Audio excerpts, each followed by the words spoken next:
दोस्तों नमस्कार, मैं राकेश कुशवाहा गोट फार्म बहुगरा रावटसगंज सोनभद्र उत्तर प्रदेश से।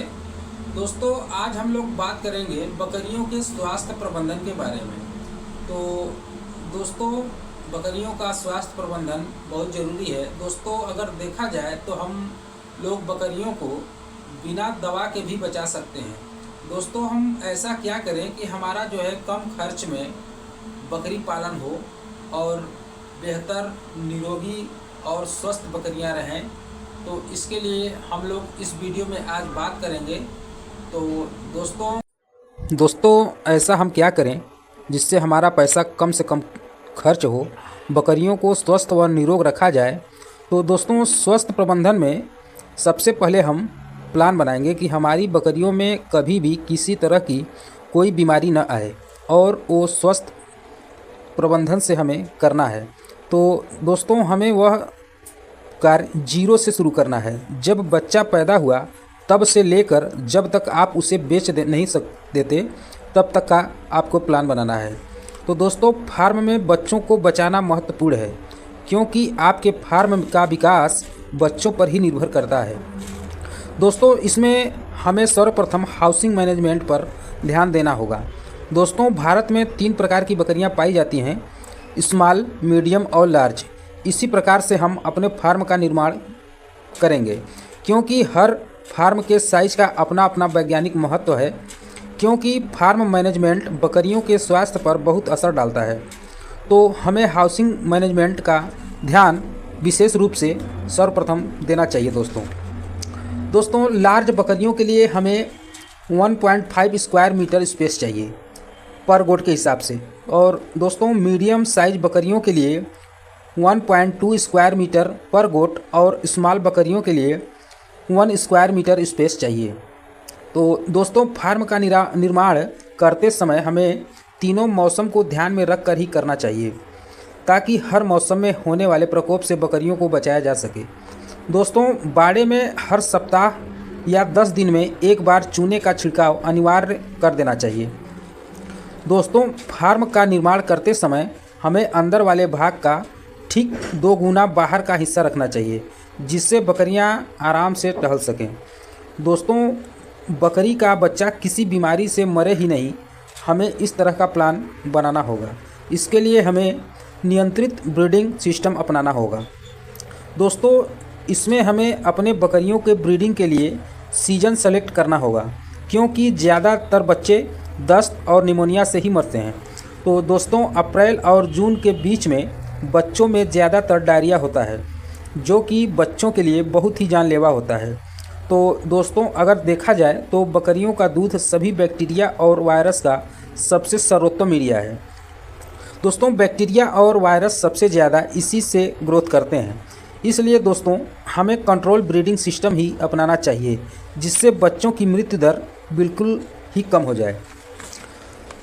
दोस्तों अब मिलना जुलना भी लोगों से बंद कर बैठे हैं, तैयारी जीत की खुद को कमरे में बंद कर बैठे हैं। कुछ चंद लोग अब ये समझ बैठे हैं कि हार मान चुका हूँ मैं, तैयारी उड़ान भरने की है मेरे दोस्त, इसलिए खुद को नज़र बंद कर बैठा हूँ मैं। तो दोस्तों बकरी के बच्चों को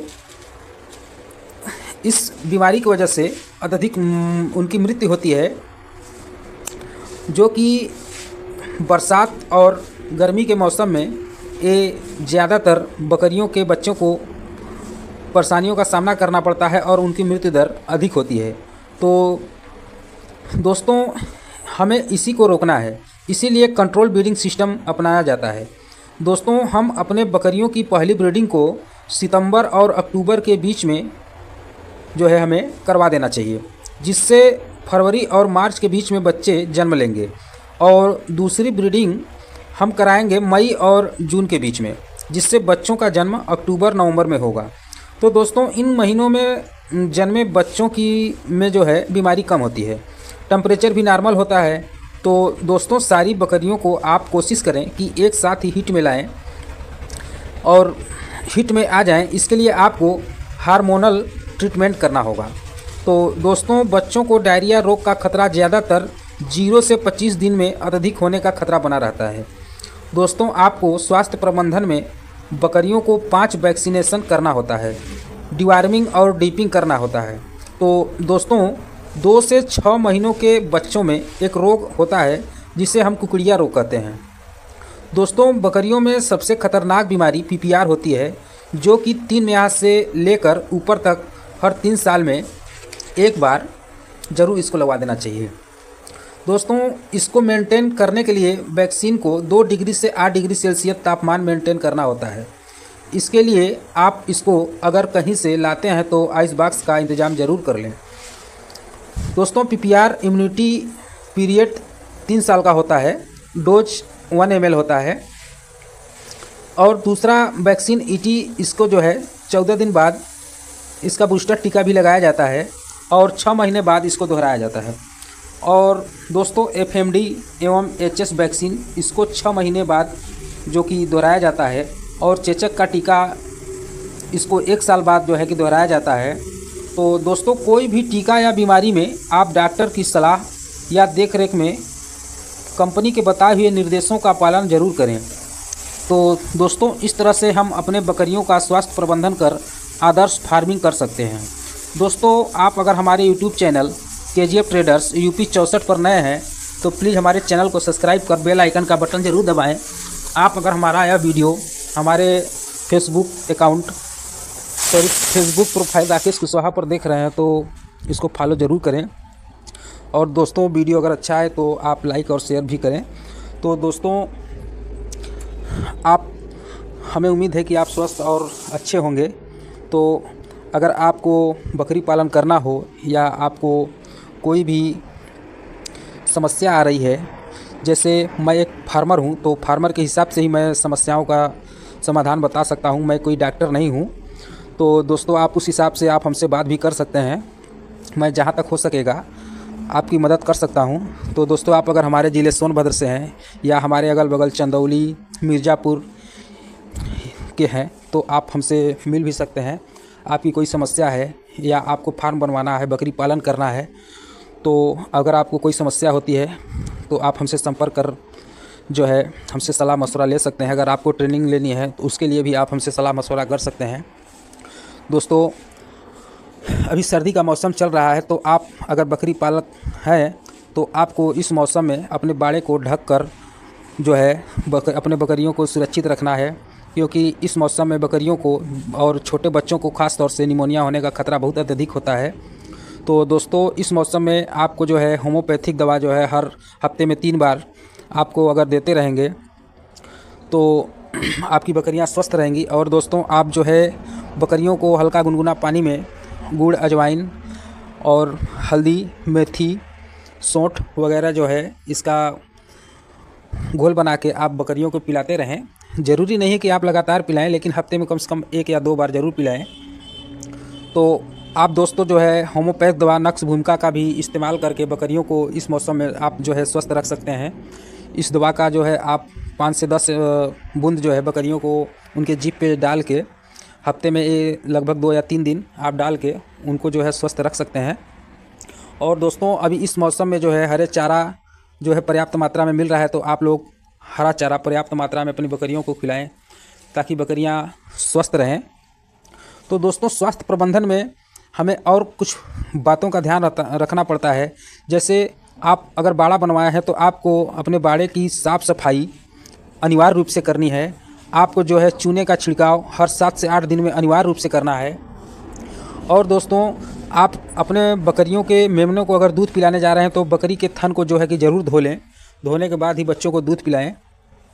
तो दोस्तों इन सब छोटी छोटी बातों को अगर आप ध्यान में रखते हैं तो आप एक आदर्श बकरी पालक बन सकते हैं।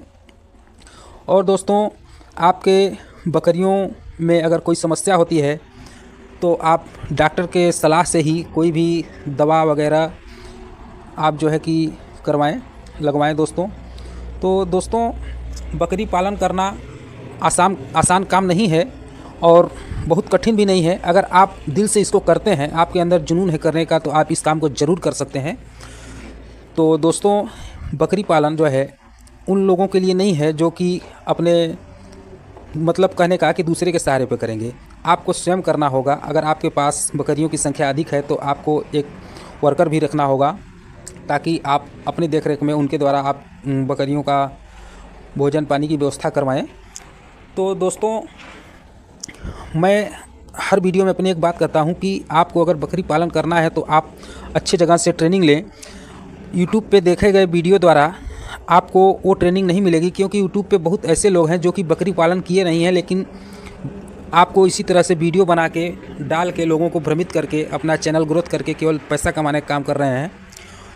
देखिए दोस्तों, आपको सच्चाई वही बता सकता है जो गोट फार्मिंग का काम कर रहा है। तो दोस्तों, मैं यही कहूँगा कि आप लोग पहले ट्रेनिंग करिए, या किसी अच्छे लोगों जो बकरी पालक है उनके से बात करके या उनके द्वारा बताए हुए रास्ते पे चल के ही आप बकरी पालन का कार्य शुरू कर सकते हैं। और दोस्तों, बाकी किसी के चक्कर में ना पड़ें, लुभावने वीडियो से दूर रहें। बहुत से वीडियो में इतनी कमाई होती है, ऐसे होती है, लोग ये बताते हैं और ये नहीं बताते कि कितना खर्च गिरता है, कितना मेहनत लगता है और कितनी परेशानियां झेलनी पड़ती है। ऐसा कुछ नहीं होता है। तो दोस्तों, लुभावने वीडियो से दूर रहें। आप लोग स्वस्थ रहें, मस्त रहें। ऐसा नहीं है कि बकरी पालन करना इसमें नुकसान है, ऐसी बात नहीं है। बकरी पालन में फ़ायदे बहुत हैं, मगर आप तभी फ़ायदे हो सकते हैं जब आपको पूर्ण रूप से जानकारी होगी, जीरो से लेके बेचने तक का। आपको अगर जानकारी है तो दोस्तों, मेरी गारंटी है कि बकरी पालन में आप असफल नहीं होंगे। आपको 2-4 साल भले ही समय लग जाए, लेकिन अच्छा है। तो दोस्तों, मैं इसी के साथ अपना वीडियो समाप्त करता हूँ। जय जवान जय